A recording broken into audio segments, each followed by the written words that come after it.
I'd like to call to order the Health and Human Services Commission meeting. Shall we begin with the Pledge of Allegiance?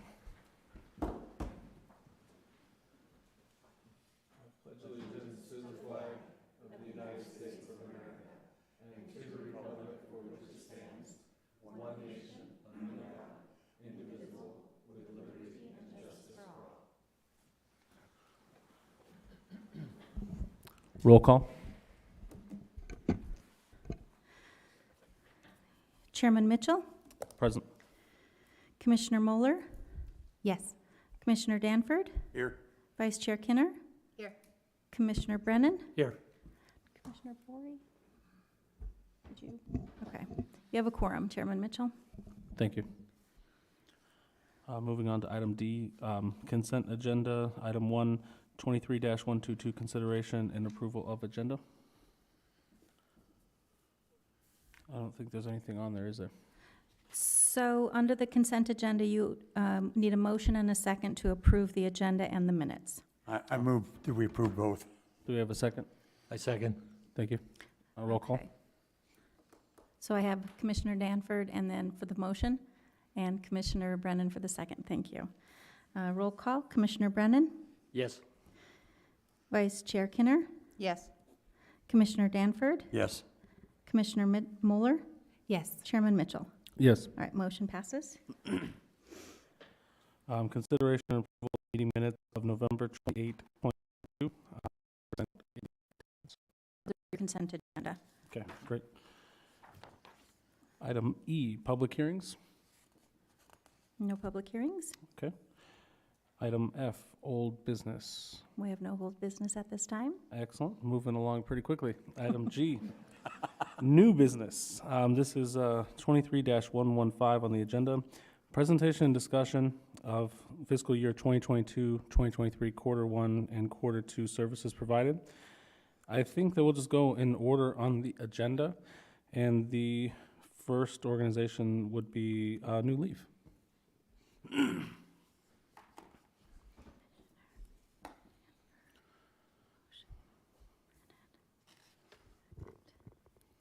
Chairman, members of the commission, I'm Dana Martinez. I'm the Director of Domestic and Sexual Violence Services for a New Leaf in CAFA.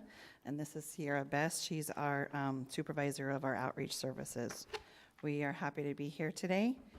And I'm just going to share with you where we are at with our current funding.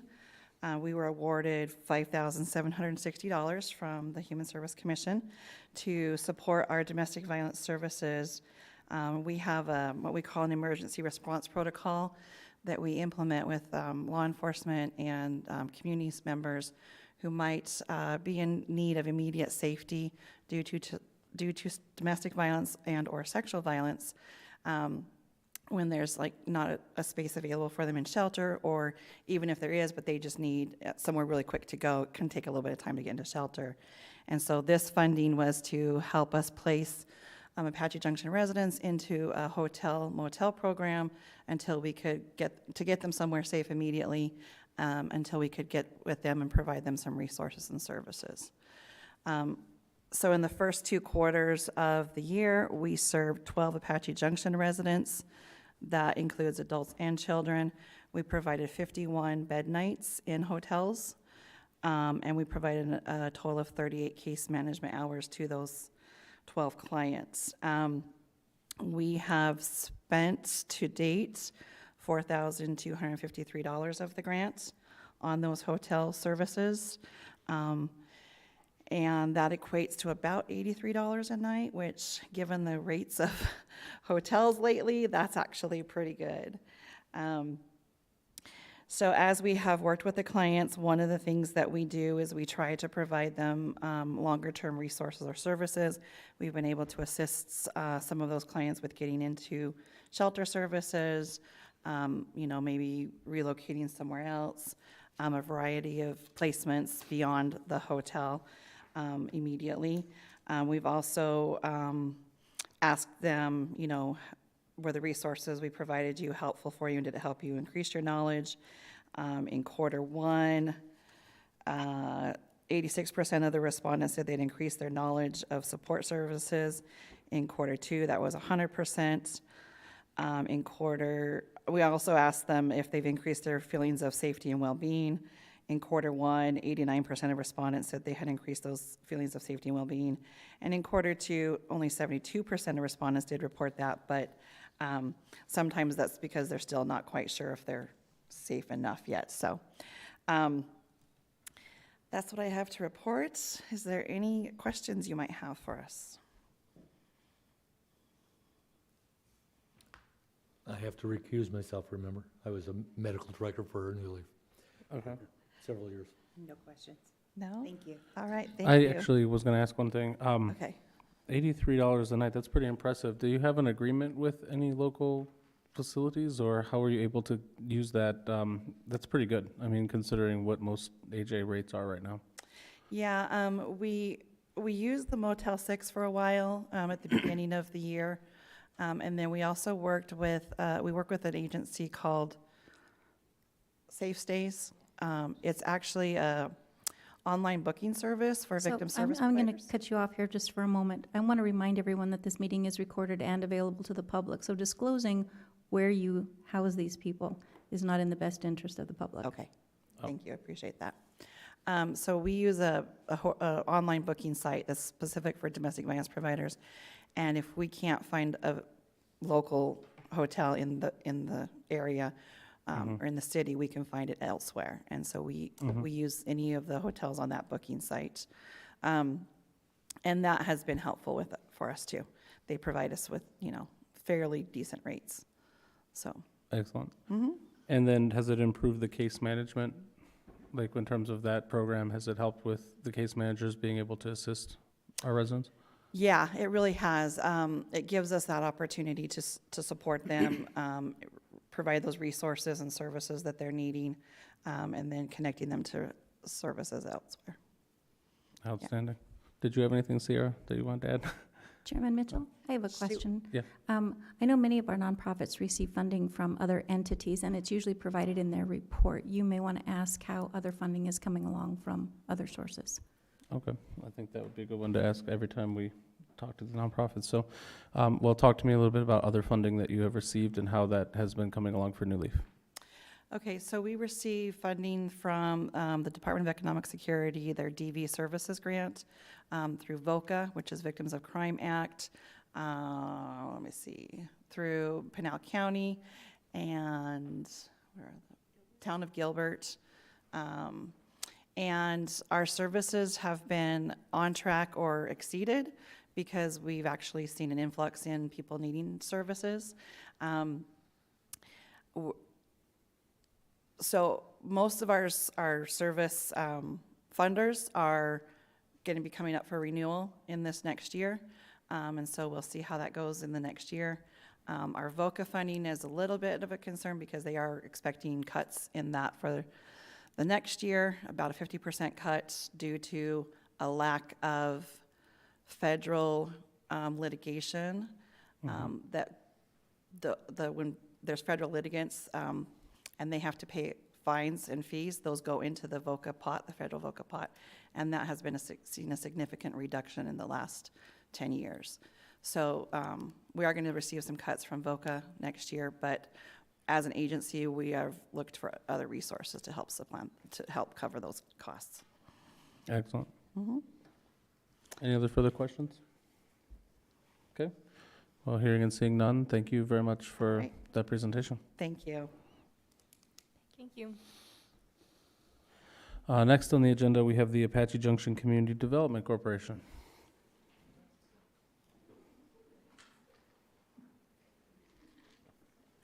Good evening. Dave Waldron.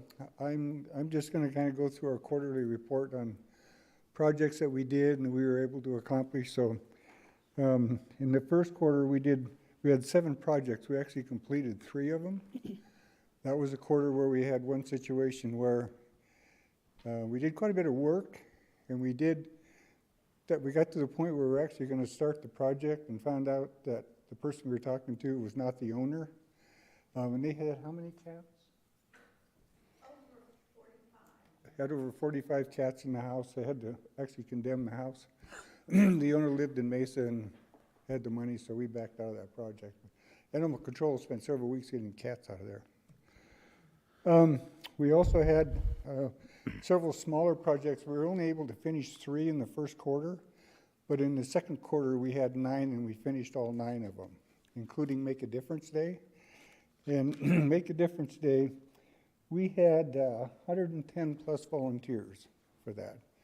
And we were able to do Silly Mountain, Flatiron Park, I forget all the other projects, but we did several projects with all those people, including the basketball team this year. Last year we had the football team come up to Silly Mountain. This year we had the basketball team. So I know you're going to ask about funding. We get some in-kind services from Republic Service for use of roll-off dumpsters when we have a project. They also granted us, I think it was 4 dumpsters for the Make a Difference Day. And then we received some funding from Brookfield, what was earmarked for projects only. And then these shirts, we solicit advertising for the shirts, so all of our volunteers have these shirts on, and then we list them on the back. So we get funds for that, but it's earmarked for the shirts. So the funding that we get from you folks actually provides us with the money for insurance for our volunteers, our board of directors, and so on and so forth. So with that, I will be happy to answer any questions. I know we had Jeffrey out working. So, We had 440 community service hours for $7,450 worth of donation, basically. In kind. That was in for Make a Difference Day. I wish I could shut up. Yeah. so, Gail's our new vice chair. so in the second quarter, you said that you had 10 projects. 9. 9, okay. So how many were submitted to you? 9. Just 9? We finished okay. them all. So you finished them all? Yeah. So all that were submitted. And can you give me a little broader definition of, without revealing, obviously we want some anonymity, but what were they? Well, most of them are properties that Development Services has determined they don't meet the property maintenance standards, they're cluttered, they're any number of things that if they don't correct it, they're going to end up in court. So they'll get a hold of us, and then we'll do what we can to mitigate the problem, to get them to the point where they will not go to court. And Okay. then they can finish their project. Fair, because when you initially had your presentation, you talked about doing curb address paintings, and I just wanted to make sure that they weren't the preponderance of the events that you had. No, we haven't done any of those, actually. Okay. That's a program that is just not taken off very well at all. Okay. No, this is cleaning up the property from property maintenance, yes, Gail? Code compliance gives us our projects, and they're only people that can't physically, mentally, or they're elderly, can't do it themselves. So the city came to the conclusion, these are people that can't pay the fine, they can't clean the properties, so that's when they contact us, that we step in. They're not just projects that we willy-nilly go out on. They're all people with some sort of disability. One of the citizen projects on Make a Difference Day, a large cactus fell on his handicap ramp and broke it. Well, we're not handyman people, we're cleaner-upper people, I guess. But we've contacted a group called Rebuilding Together out of Mesa, and they actually replace handicap ramps or provide new ones. They do the hand grabs. So this is an organization that takes care of the inside for people who can't get these services or have the money to have it. We take care of the outside. Well, I appreciate that you have made us aware that they're already pre-vetted, if you will, Yes, by the yeah. city for the need. So that sort of eliminates some sort of random individual. Right, Okay. right. Thanks. And that's why, like on Make a Difference Day, we did 7 projects for the city themselves benefit and 2 private citizens that were already on our list. But sometimes we need more than just our normal volunteers to come out and help. And that's why when we had the 110 volunteers for Make a Difference Day. So, and I think, well, the city's had lost some code people, so there's sort of a lull waiting to get back up to speed. They have 2 new code compliance officers, so I anticipate now we'll be getting more calls. So that prompts a second question then. So if the city vets them and they have code violations, after the work is completed, does the code inspector validate that they're meeting code then? Oh, yeah, they go back out and inspect it in case there's something else that needs to be done, but it's never happened yet. Even on the property with all of the cats Yeah, and we'll get to a point where we'll call them and say that, hey, we're to this point, and meet with them. They'll come out to their property and we'll meet with them and make sure that it's done to their satisfaction where we can keep it out of the court. And as a follow-up to the ramp, we're actually meeting with him Thursday morning, helping finish up the paperwork to get that rebuilt, so.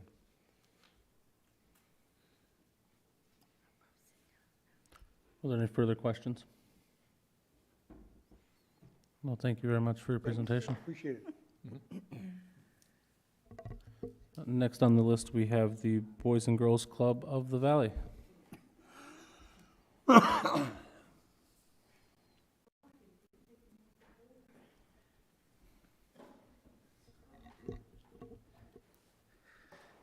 Hi, members of the commission. My name is Sam Fowler. I'm with Boys and Girls Clubs of the Valley, and here with Angela Davis, who is our branch director at our Superstition Mountain branch here in Apache Junction. And we're reporting on $11,580 that we received in funding to help support the ongoing operations at our club, most notably in the areas of academic success and healthy lifestyles programming as it relates to some staffing needs to do mentoring and program things with our kids. So I'm going to let Angie report on some of the stuff that's been happening with kids lately. So some of the programs, as far as academic success, we continue to run our Power Hour program. That's a program that allows our kids to do homework in the club with assistance from our staff or fellow members before they go home. We've got parents that work until 6 o'clock at night, and by the time they get home after a long day, they don't want to sit up for an hour or two helping their kids. So that's where we come in. Along with that, we also have junior achievement programs that we run. So it's like there's a big gap over academic success, but there's several programs underneath that. Healthy lifestyles, some of our sports programs. The location that we're at, we don't have a field right now for all of that, but we still want to make sure that they are outside, that they are able to shoot baskets because of the hoop out there. We're talking about healthy lifestyles, eating with healthy habits, better choices, better food choices. We do dance, we do yoga with some of our members, just to make sure that they're able to relax and give them that social, emotional support. Some of the other programs that we had on our thing was our workforce readiness. So again, that goes with some of our teens doing our degrees to diplomas program, our career launch programs, getting our kids ready for graduation. Even though it's early, we still want to make sure that we're there to support them and give them those ideas of different places or different jobs that they can do. We've had people come in from different businesses and talk to our kids, tell them exactly what they went through to get where they're at, and give them those opportunities to ask questions and learn a little bit more. With our programs and with over the last 2 quarters, our average daily attendance the first quarter we were hitting 65 to 80. Our second quarter we were hitting 80 to 107. And now we're hitting, our average is about 110 to 115. So we continue to grow every single quarter and just more programs that we can offer. We're also doing robotics. It gives our kids an opportunity to go not only in the club, with it being a smaller community, we want to be able to take them out and do other things. We've taken our kids to Charles Schwab golf tournament. We took 33 kids, which is huge for us. Usually we pack 10 kids on a bus, but this time we ended up getting a school bus to take our kids. So that was really, really big. We've had kids participate in our first Lego League, where we went onto an Indian reservation where they learned to program the robots and build with them and compete. And it just makes it for a fun day. So it's not just for our older kids, it's for our middle kids too. And then our younger kids, they learn with Ozobots, a little bitty round robot that they control and code with markers. So the different codes that they put on there, and that's what the robot does. So everything that we do is around either academics or healthy lifestyles or the workforce readiness programs. And then maybe to jump the question on other funding, we are very lucky to have a local board here who supports us with a major event coming up called Yesteryear on April 8th, and that supports us with funding, but lots of individual donors as well. We also get some corporate and individual support through the other events and then the other supporters throughout the organization. Most recently, folks like Clear Title, SRP, and then recently, the National Football League.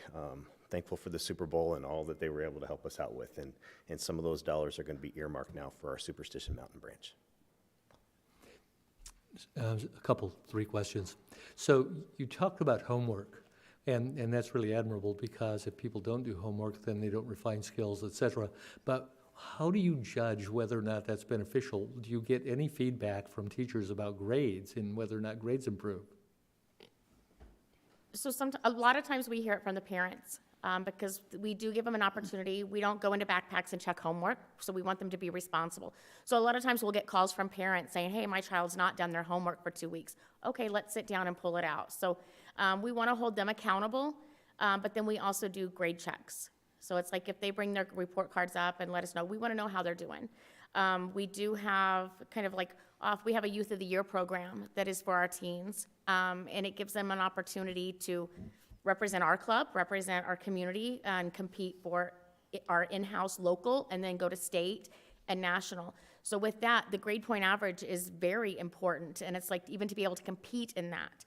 So we are just recently going to be starting a Junior Youth of the Year program where it holds our 6th, 7th, and 8th graders accountable for their grades. And that's something that we just kind of threw out to our kids at the club.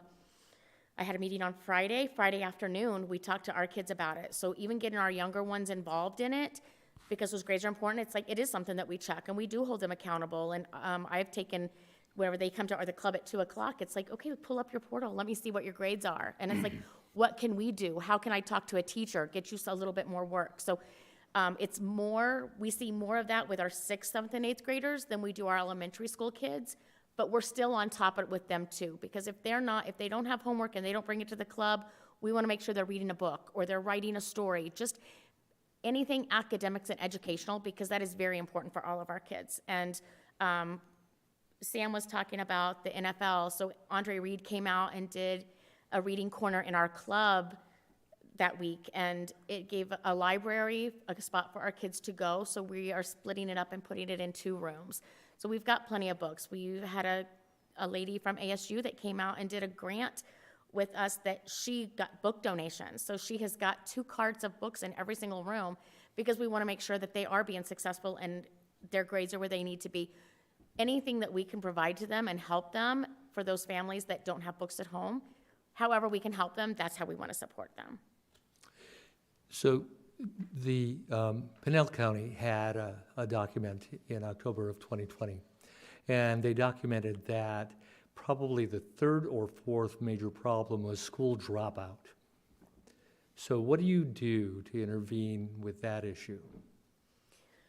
We currently do not have very many high school students that are attending, but it's like we do let the kids know that we're there. We do talk about graduation, and it's like college might not be in their future, but there are trade schools, and it's like we want to make sure that the kids that are, I'm not saying that 5th grade isn't important as far as dropout either, but our 6th, 7th, and 8th graders and the few high school kids that we have, it is very, very important. But just being open and communicating with them and giving them the opportunities and different suggestions. Maybe in school is not an option for them. Maybe online is better for them. So we don't want them to think that school's not important, that they can't finish or they can't graduate, but we want to make sure that they know there's other options out there, and regardless of what they choose, we're still going to support them. We want to guide them to the right choice of completing, but we still want to be able to support them anyway. So since Arizona State has a branch campus now in Mesa. I have no idea whether or not education is there or it's mostly on the main campus in Tempe. But has there been any outreach to the STEM programs there to facilitate some interest in robotics, some interest in engineering, some interest in mathematics, some interest in science, et cetera?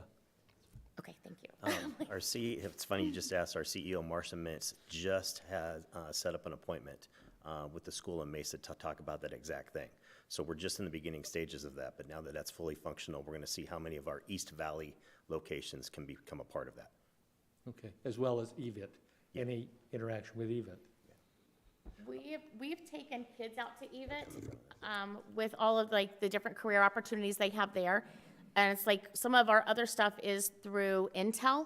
We have a wonderful lady out there that helps us with our first Lego League. But the last 3 Fridays, all of our members have been online for a Zoom to talk, to listen to other entrepreneurs and engineers and that, and be able to ask questions and get all those different ideas. So it's like just a little bit of it, but not near as what Sam was talking about with Marcia and that. But it's like we definitely want to know that, we want them to know that EVIT is there. We definitely talk about it. We've got kids that do work at TLC where we're at and also go to EVIT at the same time. So it's like anything that's out there for them, we want to research for them. Okay, thank you. Chairman Mitchell, I would also like to say, I believe that they also have submitted, I think when you talk about how this grades are for the kids in their quarterly reports, I think there's a list of those that are hiring, you're achieving your percentage rates of those that are succeeding at school. Yes. So they're tracking that. Good. I wouldn't argue with the results. I think one of the questions that might come my way from council is regarding the 11,580. My suspicion is that it was rolled into some of those programs like the Power Hours and the Lego Leagues and robotics costs, or can you break it down almost like, I don't want to say I'm not going to use them as the gold standard, but New Leaf was able to tell us exactly how many bed nights and how many hours or residents. Do you have any specifics on dollars allocated? I don't know that we have specifics on dollars allocated because it was meant for some of that general programming, but we could probably speak to how often we do that programming and with how many kids, if that would be helpful. Yeah, and that's just the hard part because you guys are getting so much different funding that other organizations aren't receiving. Yeah. Okay, so Power Hour is an everyday program, except for Fridays. Now Fridays, we try to pull in some other programming, but Power Hour is 4 days a week. We do our career leadership 4 days, five days a week. We have 4 different age groups that we rotate through all of our programs. So we have our kindergarten and first, that they have certain programs on certain days. We have our second graders, because that's a big group, and then we have third and fourth, and then we have our fifth and up. So each of those kids rotate through those programs every single week. Some of them get it twice a week. We also have in our academics is our art program. I didn't mention that earlier, but it gives each of our kids an opportunity to be able to express themselves through art. I think in your quarterly reports too, you've kind of broken out where you're spending your time and where the money goes. So I'll see if I can't find that and provide that to the board. Okay. And then Only other question I had regarding the amount of kids increasing so rapidly, is there kind of an upward limit there, or do you guys think you're going to have a lot more things coming or partnerships with other organizations for volunteers? Tell me a little bit about that. We are always accepting volunteers. So it's like anybody that comes into the club and asks about volunteering, I always send them to our main office, Donna Martin, to be able to volunteer. As far as staff, that's an ongoing thing. As far as space, we are capped at 135 with TLC right now. So we're looking into the summer, is like, are we going to be able to get another room to be able to add another 25 to 30 kids? Are we going to be able, to get another room? But I mean, we expected to grow a little bit from being out at the old Four Peaks building, but we weren't expecting to grow this quickly, to be hitting that 115. Yeah, that's like an airplane. It is. Taking It's off. a big airplane. It's great. But it's nice. I mean, it's definitely a good location. The parents are able to get off the freeway easy, pick up their kids and go. So, I mean, it's definitely a better place for us. But yes, our numbers are growing very, very quickly. So that is in communication with Heather Wallace. We just had a meeting with her just to talk about different rooms, especially with summer coming on. Any further questions? Well, hearing and seeing none, I just want to thank you both for your time coming out here and giving this presentation. Thank you. Next up, I see Superstition Food Bank.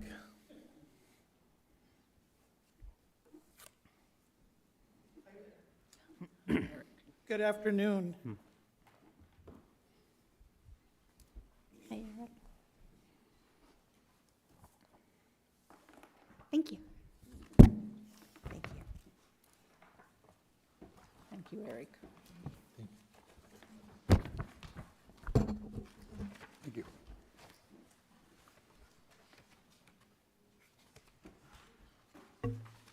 So good afternoon, Chairman Mitchell and committee. My name is Eric Ariola. I'm the Executive Director of the Superstition Community Food Bank. And I joined the food bank in June of this last year. And so I am coming up on my year pretty quickly here. And just want to thank you guys for the $30,000 that you awarded us last year into this year for the food bank. I do want to kind of give you a little bit of a different, when we got the phone call on Thursday or Friday to present today, it was kind of vague on what we were presenting on. And so I know there was a little bit of reporting on our Q1 and Q2, but I also want to report on a little bit more of just the fundamentals at the food bank. I think it's a little eye-opening to know the process and where we're coming from, so that you guys can understand the reporting and some of the limitations we have on reporting as well. So, in handout number 1, you can see the application for benefits. And every client that comes to the food bank needs to fill one of these out. And that is through the Arizona Department of Economic Security. And it gets recorded into a system called Link to Feed. Now, all the food banks, all the food pantries, all the food closets, and some of them that are even entities at a church are joined in this system called Link to Feed. And it is reported through Link to Feed when they come to our services and they get one of the emergency food bags or when they get groceries from a food bank. One of the regulations is that clients have to wait 72 hours between visits between food banks.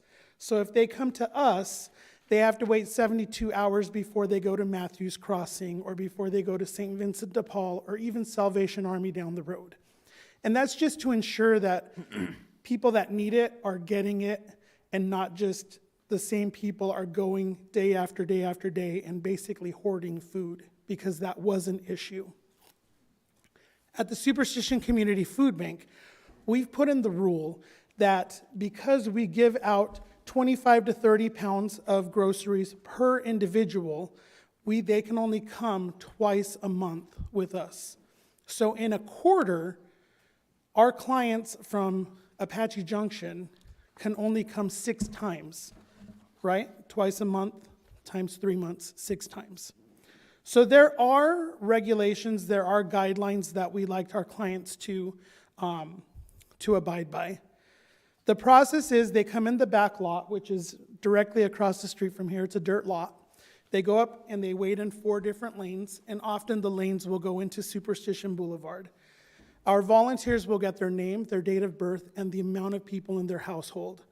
That volunteer will then use a walkie-talkie, call it into our front office, our client services ladies, and they type in the information and Link to Feed. There they will get qualified whether they've been to another establishment in 72 hours or whether they've been to our establishment more than twice in the month. If they have, sadly, we have to turn them away. If they've been to another establishment within 72 hours, we will tell them, you can't get food from us today, but your 72 hours will be up tomorrow, Thursday, Friday. Please come back to us and we'll make sure that you get groceries. We educate them on the rules. Once client services qualifies them, walkie-talkie is then called through to the warehouse. The warehouse builds the grocery cart. So if it's a family of 5, they're going to get 2 emergency food bags. Those emergency food bags are provided to us from United Food Bank through the USDA. And those are given to the families. If the family has 1 to 4 members, they get 1 bag. If they have 5 to 8 members, they get 2 bags. If they have 8 plus, they get 3 bags. And oftentimes we will see families that have 11 members in their family. Right now, one of the big issues is multi-generations living under the same house. So you have grandparents, parents, and grandchildren all living under one roof. And sometimes you have great-grandparents living under that same roof. So they pull around to the back, we load the grocery cart and the groceries into the vehicle for them, and then we wish them a good day. Link to feed, the way we get the reporting for you guys is we look it up through individuals and households. If you turn to the back page, we use what the U.S. Postal Service defines as AJ's zip codes: 85117, 85118, 85119, 85120, and 85178. Those are the zip codes we use to gather the information for you. And I've broken it down, and you can see July, August, September, and then a tally for those, and then October, November, December, and a tally for those.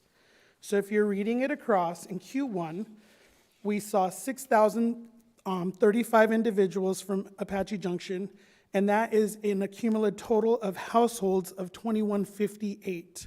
So 2,158 households were served, and 6,035 individuals were part of that household. Now, you see the number below that, 9,879. That's the total amount of clients that the food bank saw that quarter. So when you do the math, 62, 63, 64% of our clientele all live within the city of Apache Junction. So that's the percentage that we see month after month after month. It's in that 60 range, 61, 62, 63, 64, and it fluctuates, that live within the city of Apache Junction. Does that make sense? So you can see that in October, November, December, we served 7,277 individuals with a total of 2,887 households. Now you see below the seniors, 27% are seniors. 33% of our clientele are children. So 50%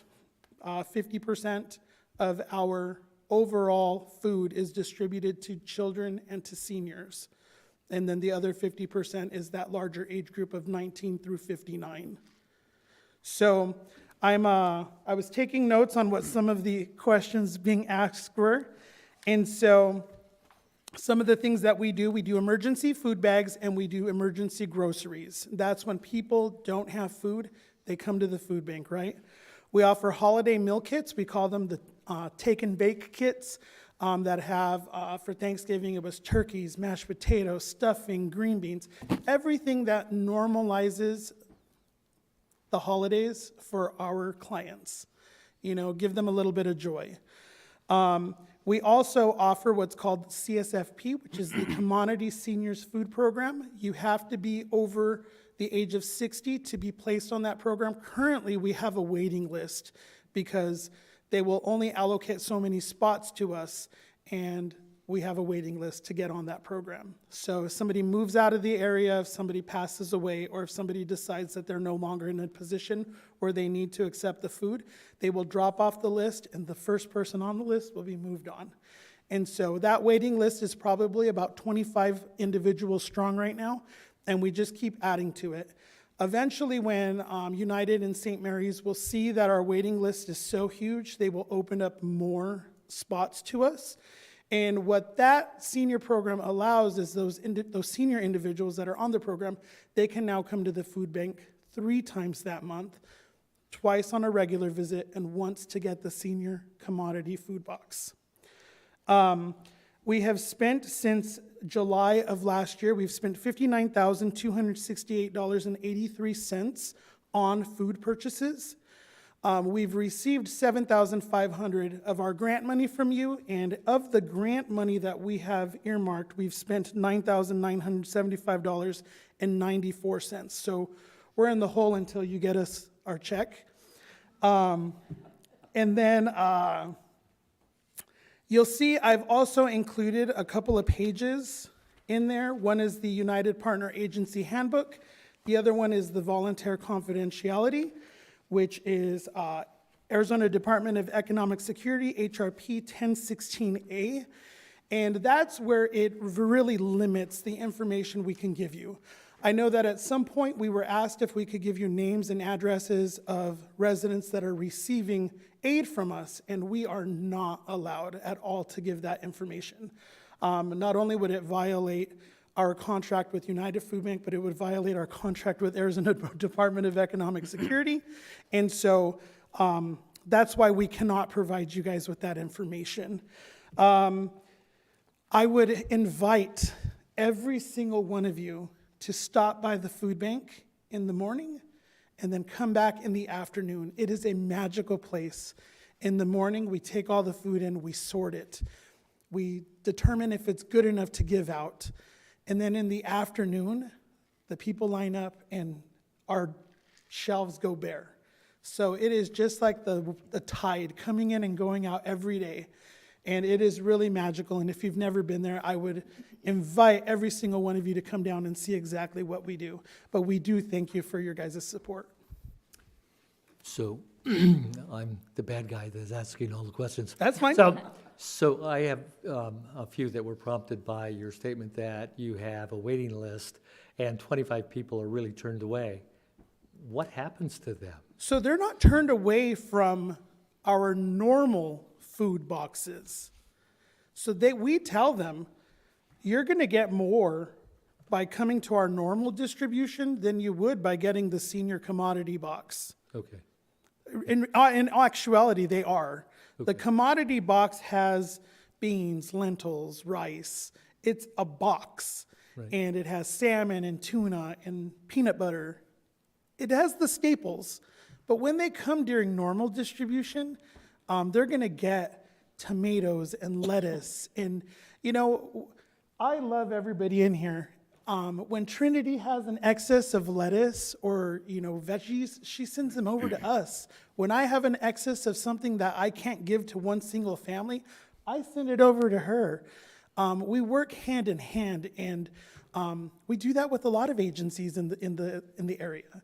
And so we make sure that people are fed and are taken care of, and that's part of what we do. So we'll tell them, come to our normal distribution, you'll get food, and we'll put you on the waiting list so you can get that block of government cheese that everybody really wants.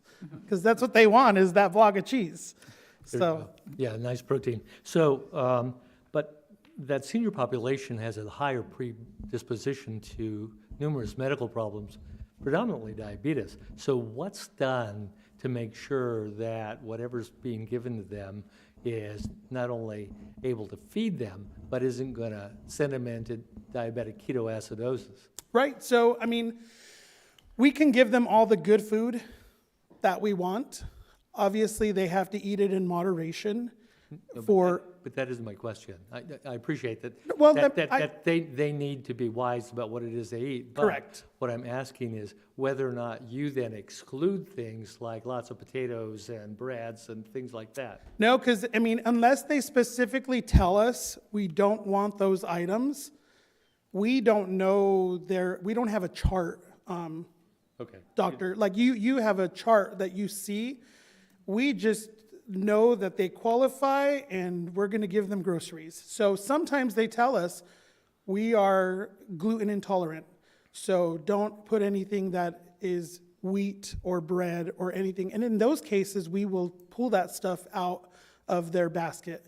Sometimes they will tell us we don't eat sweets. So if you have a donut or cakes, we'll pull that stuff out of the basket. Somebody will eat it. So we'll pull that out of the basket. But they have to really let us know. There's not a note, and I don't want to start putting notes that they have dietary restrictions or anything on their profile. It would be a nightmare. Okay. I understand it's encumbering, but at the same time, are they encouraged to let you know that so that you don't complicate their presentation? Well, I mean, no, Okay. no, we're not Fry's, so what we have, we give Price- out. Price doesn't either. Yeah, You know, Price is just looking for your buck. yeah, but I mean, we give out what we have there, so whether they choose to eat it, that's up to them. They have to exercise some prudence in their own eating habits. Okay. Anything else? I thought you said something about 64% were AJ residents. So I guess I was confused because I thought AJ Food Bank was just for AJ. So anybody like from other counties and other cities can come here if they have a need. Yeah, so our entity name is called Apache Junction Reach Out. And when we were first established back in 1983, this is our 40th year of being around. So when we were established in 1983, our boundaries were 100 miles from here. So we gave food to anybody, 100 miles, right? Think about how far 100 miles is. So when it started getting costly and we realized that we needed more help through federal funding, through Pinal funding, through Maricopa funding, we officially, on paperwork, opened our borders to Maricopa County and Pinal County. And this was done maybe 3 years ago, and that allowed us to get more help from Maricopa County because we're feeding people just over the mark on Signal Butte. I mean, they're down the road. So they were coming, predominantly 64% of our group, of our clients are from Apache Junction. The other portion is from Santan Valley, Queen Creek, and East Mesa. Those are really the other cities that are predominant clients with us. We do get the clients from Superior. We do get some from Florence. Occasionally, we'll get some from Gilbert, but the only reason I think we get them is because they're in AJ for a reason and it's convenient because they're already here. So like the Superior clients, if they're here for a doctor's appointment, then they stop by the AJ Food Bank and go home. Same thing with the Florence clients. A lot of the Santan probably work out in this area, or they swing by on their way home from work. But predominantly the majority is Apache Junction. But we always have serviced a 100-mile radius around us. We have an identity crisis. We were called Apache Junction Reach Out. We were called Apache Junction Food Bank. We were called Superstition Food Bank. And now we're the Superstition Community Food Bank. So in the 30 years, we've had 4 name changes, and that's, I think, where some of the confusion comes around. Thank you. So real quick then, do these other counties reciprocate? Some of them do. We were able to get some grants through the Arizona Food Bank Network because our territory was so big.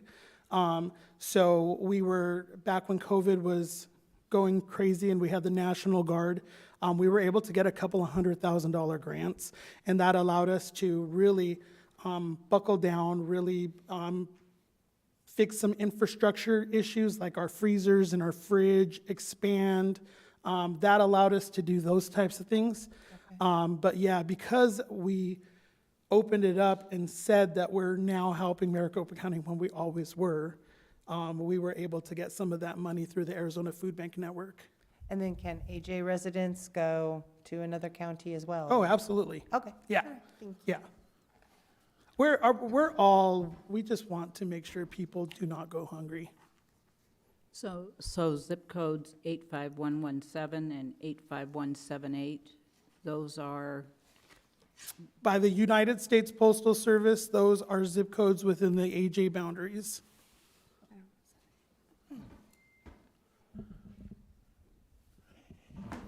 You mentioned the seniors and the emergency box of, you have 25 people on the list that you do.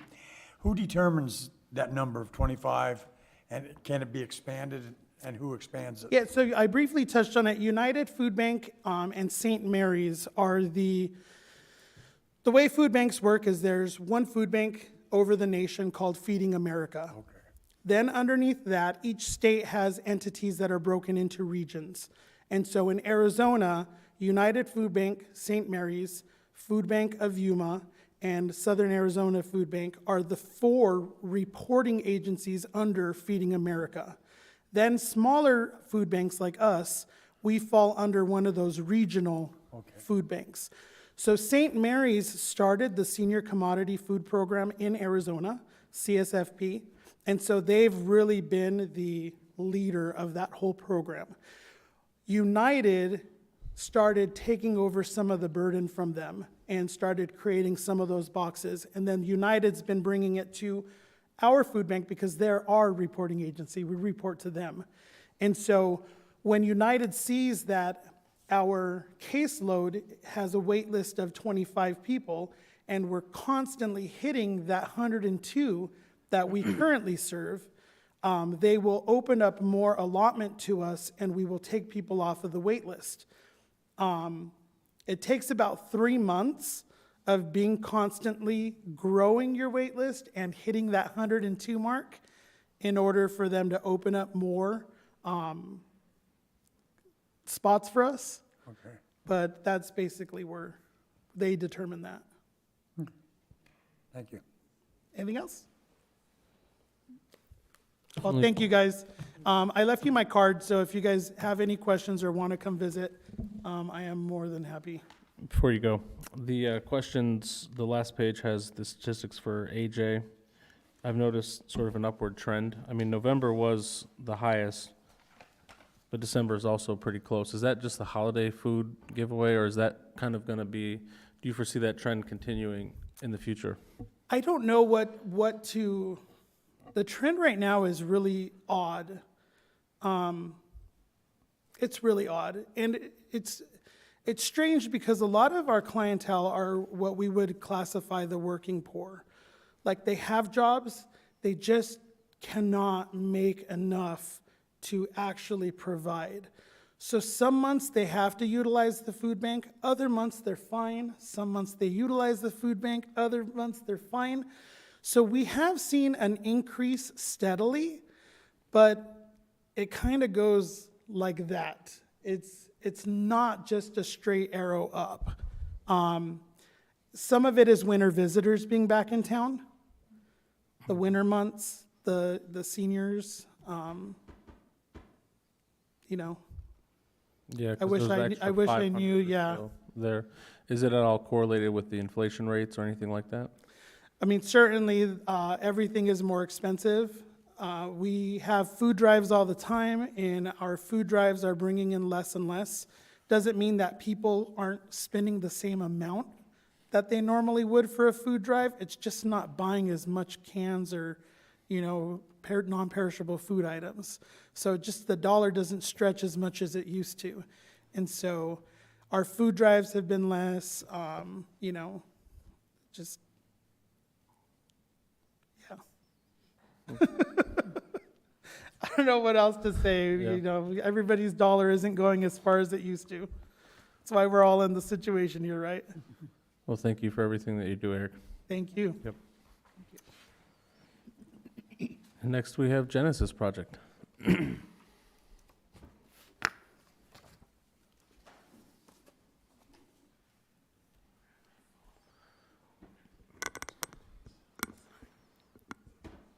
Hello, Chairman Mitchell and Commission. I'm Trinity Cole, Executive Director of Genesis Project, and this is Jason Taylor, our Services Navigator. So in Q1, as you guys know, our mission is to feed, clothe, and hydrate the hungry and homeless. In addition, we run the Community Resource Center. The Community Resource is where our clothing, hygiene, and service navigator is located. In addition to those services, we have 3 office spaces that we offer to the community to bring in their services. So it's a one-stop shop type environment where other local agencies are able to come in and meet with guests there at Genesis while they're receiving services and lunch and such. In quarter one, we saw an average of 184 hot meals served each day. Those hot meals are served between the hours of 12 and 2 p.m. We did an average of, let me just double check my number, I'm second guessing, 33 shower vouchers per week. We offer shower vouchers to the homeless on Wednesdays from 12 to 2. During quarter two, we saw quite an increase. We did 203 average hot meals per day during the quarter two, and an average of 35 shower vouchers each week. Those shower vouchers are only provided to the homeless or those who do not have access to hot running water. In comparison, as we've kind of talked about things trending up, we're seeing a lot of uptrending at Genesis. In January, we averaged 41 shower vouchers per week, and in February, 45 shower vouchers per week. We closed out our fiscal year is January through December. We closed out December with 109,462 meals served at Genesis Project. That's a 32.9% increase over 2021. Wow. Yes, it's quite an increase. On average, we see for quarter one, we saw 23 individuals per day access the Community Resource Center. So those individuals were coming in for clothing, hygiene, just weather relief in general during the summer. We do give priority to any of our individuals that are living outdoors to give them heat relief. We give priority to anyone experiencing the beginning signs of heat illness. We are proud to say we only had to call EMTs 2 times this summer for individuals experiencing heat illness. We were able to get things under control, get them hydrated and cooled off before they took it to that next level and required medical intervention.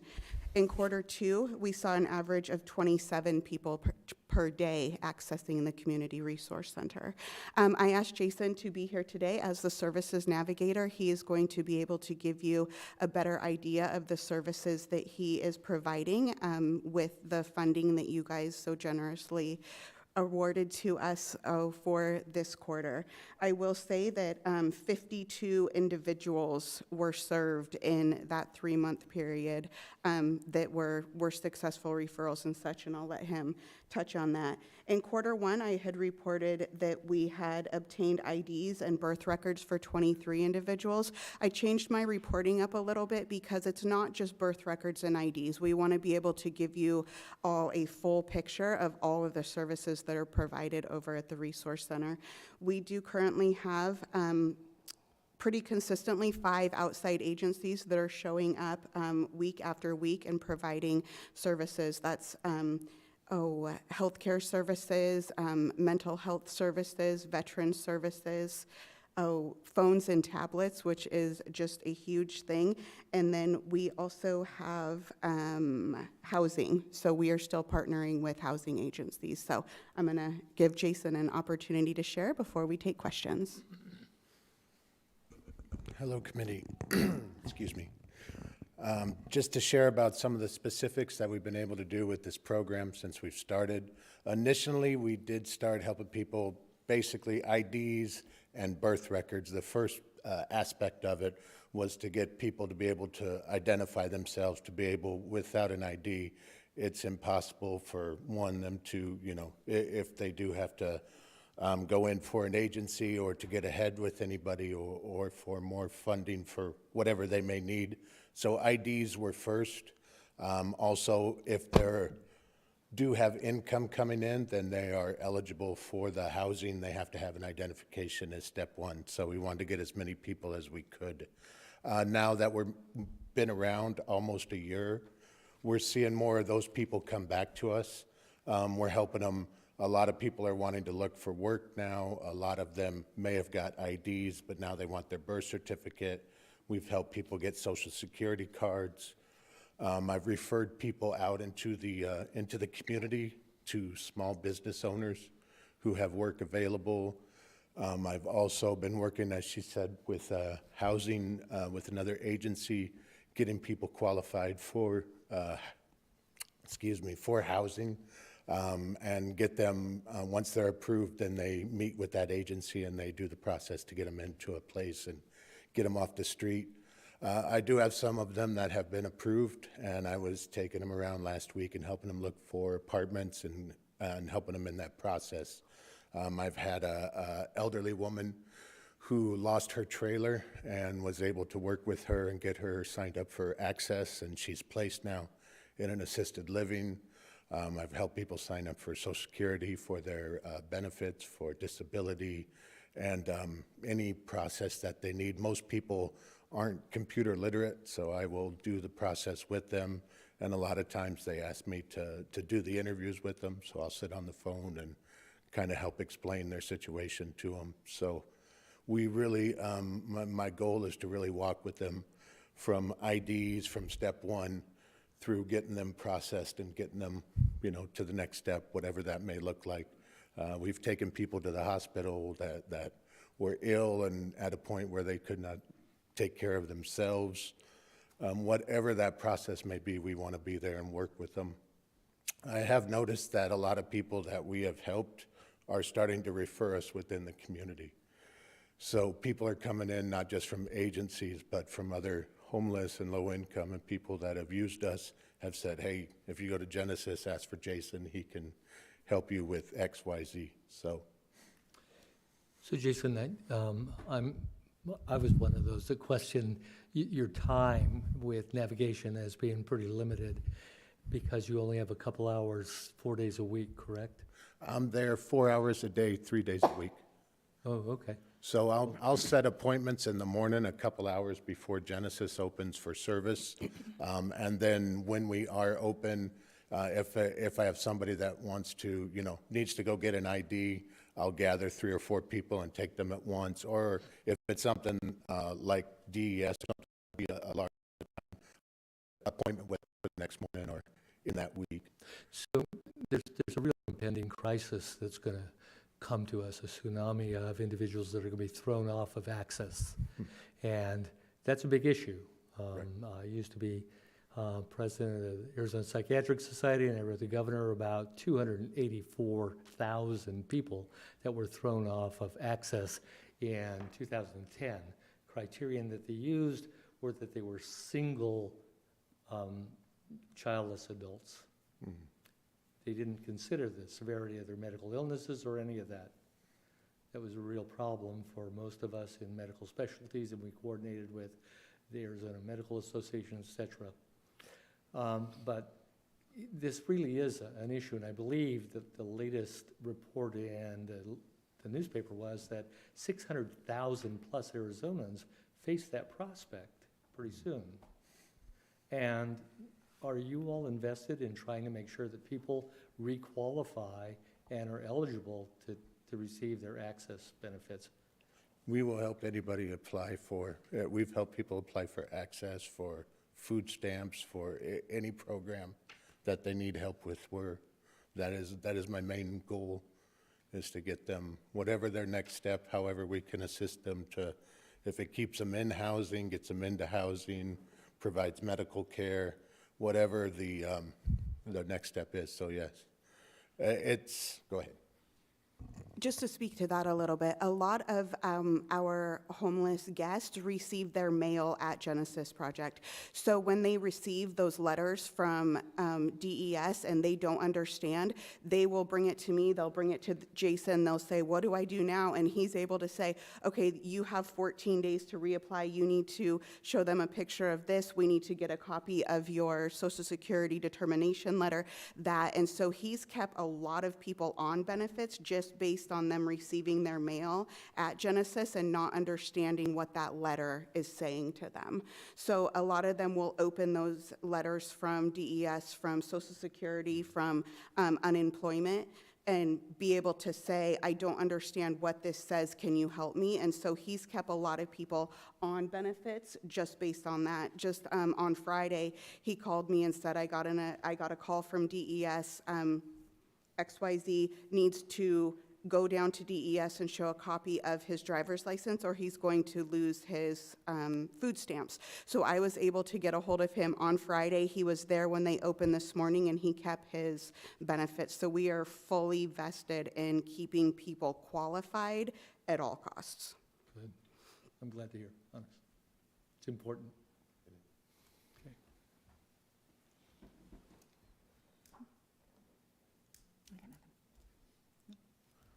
The only question would be, do you have specifics on how much of the money has been spent through, or has it all been allocated at this time? Anything specific for the council? Every penny. Yeah. Every penny. Every penny that comes into Genesis is allocated. We spend it. It was allocated for the rent, utilities, and staffing for the resource center. So it's spent. And we thank you. And we're excited for the next check. Well, I guess that does, what other funding do you get? Do you get outside funding other than from us, or? So we are primarily privately funded with community members, civic organizations, the faith community, other than this grant. And then as Eric spoke about the Arizona Food Bank Network, during COVID, I did receive some grant funding specific for food. Because of the fact that we never shut down for one day during COVID, we, as the COVID culture changed and different things were coming down the pipeline, different policies and restrictions and stuff, we just altered our program because there wasn't a day that our guests could go without food. So other than this specific grant and those in the past, that's where our funding comes from.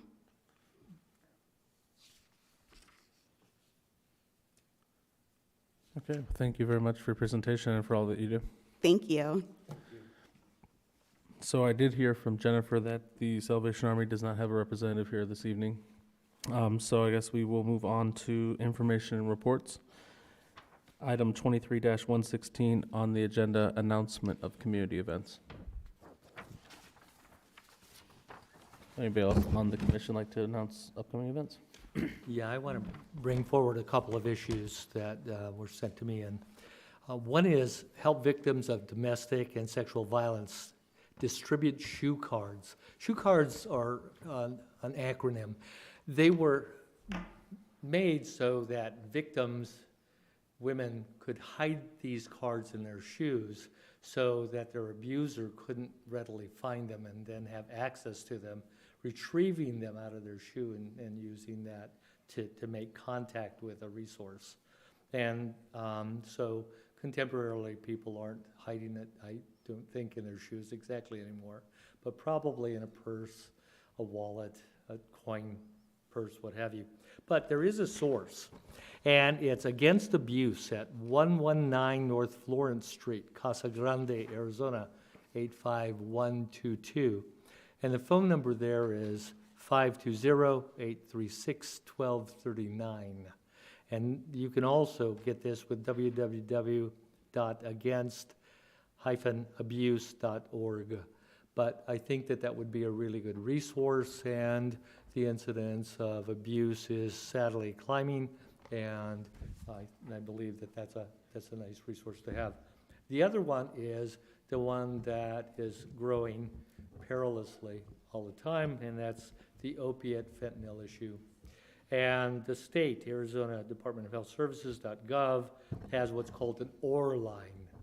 And the OR line deals with a free hotline to help people learn about opioid medicines, side effects, as well as to help with opiate use, long-term pain, and opioid withdrawal for patients, caregivers, friends, family, and on an any day, anytime basis. If you've been strung out on the TV watching the court case of the attorney that is accused of killing his wife and son, he readily admits that he was using 60 OxyContin at a time daily for, it seems, not quite that quantity every day for 20 years, but a 20-year dependency issue. And so, as I was explaining some others, one of the issues that is coming, I hope, to the forefront is the possibility of, without prescription, getting naloxone. Naloxone is the compound that reverses opiates from the receptor site. The problem with naloxone administration isn't that it isn't helpful. It's that its half-life, meaning the amount of time it takes for half of it to get out of your body, is about 4 to 6 hours, where fentanyl is 48 hours. So the person wakes up, you say, fine, you're good, see ya, and then they relapse back into a coma. And sadly, too many die. So at any rate, those resources are there, and I've given Jennifer a copy of this, and hopefully we're going to post it, and you'll be able to have access to that. Any other upcoming events? Okay, I have several. First, I want to invite everybody to come to the Rotary Club of the Superstition Mountains. I know many of the agencies in the room actually receive funding from our Rotary Club, so come pay us a visit. I think that we'd love to hear, the success stories and love to have your faces in the room. The Rotary Club meets every Wednesday at noon at the Gold Canyon Golf Resort, and lunch is provided as a guest, so please come be our guest. We also have our Kiwanis Club of Apache Junction. We'd love to have you come visit. We have our next upcoming meeting at 6 p.m. on Thursday, March 2nd, and that is at 605 South Broadway, which is the Salvation Army location where that meeting will be hosted. Again, we'd love to have all the organizations present because the Kiwanis group does do a lot for kids in the community. I was told that there is a professional development event from Lorraine Fink of MVS Title Tags. It was originally going to be a $30 per person type of a thing. She invites everybody on March 7th from 6 p.m. to 8 p.m. This one is not in AJ. It's actually going to be hosted in Gilbert, but MVS is a local AJ organization. The address is 4635 East Baseline Road, and it's a mixer type of an event with a speaker talking about the intersection of culture and business strategy. So just kind of a development type of an activity. March 11th is our Blues and Brews Festival in AJ. That will be at Flatiron Park. I would normally not encourage people to do any drinking, but at this particular event, the drinking helps organizations in the community. So the softball team, Rotary Club does receive funding from helping with the beer sales. So if you want some entertainment, feel free to come and enjoy the bands. If you do purchase any beverages at the event, that does support some of the local nonprofits and charities as well. And finally, for the veterans, March 25th, there is an event at Mountain View Cemetery.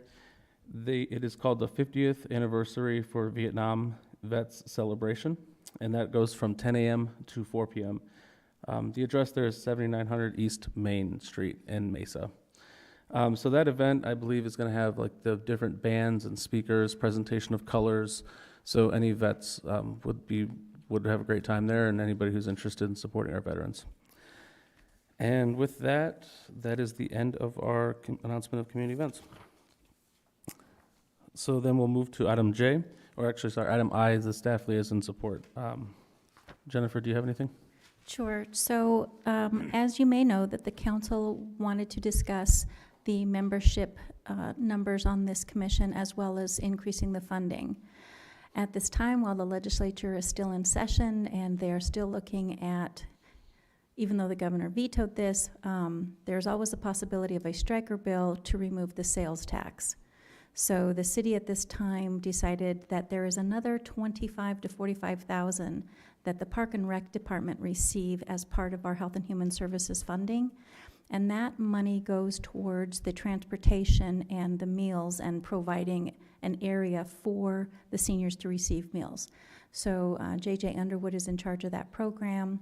There's a tremendous amount of our seniors that attend that, and the city does provide the transportation to and from their home so that they can get to their meals and those activities. So at this time, they're just going to leave funding right now for $80,000. They're going to leave the commission member at $7,000.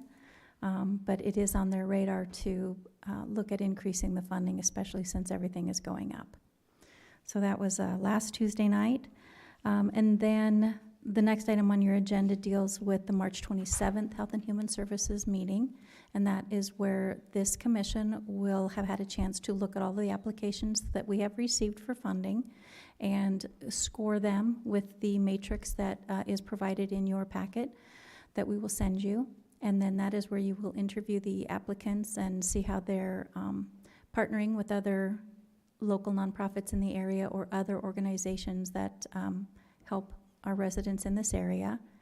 Trying to think if I have anything else. You'll be able to find out if they've got any new programs or resources that they're looking at. Like Trinity said, you know, they've got that new liaison person, which is new this year for them, especially with all the hours. And I think that's all I have for you. Thank you for the updates. So the next tentative scheduled meeting for Health and Human Services Commission is March 27th, 2023. It will be here in the City Council Chambers, 300 East Superstition Boulevard at 5 p.m. With that, So if I can get a motion and a second on that one, Okay. because we do not have a regularly set meeting anymore. okay, I move that the next Health and Human Services Commission meeting be held on Monday, March 27th, 2023, at 5 p.m. in the City Council Chambers located at 300 East Boulevard here in Apache Junction. I will second that. Thank you. roll call. Commissioner Danford, Yes. Vice Chair Kinner, Yes. Commissioner Mueller, Yes. Commissioner Brennan, Yes. Chairman Mitchell. Yes. Motion passes. Thank you. Okay, and then I will go ahead to, oh, Oh, Commissioner Bori, my Yes. apologies. You were- I had scratched you off. Sorry That's about okay. that. Thank you. oh, did you need to? Oh, sorry, for the roll call. Okay, it's fine. So then we have the adjournment today at 6:18 p.m. Thank everybody for attending. Thank you.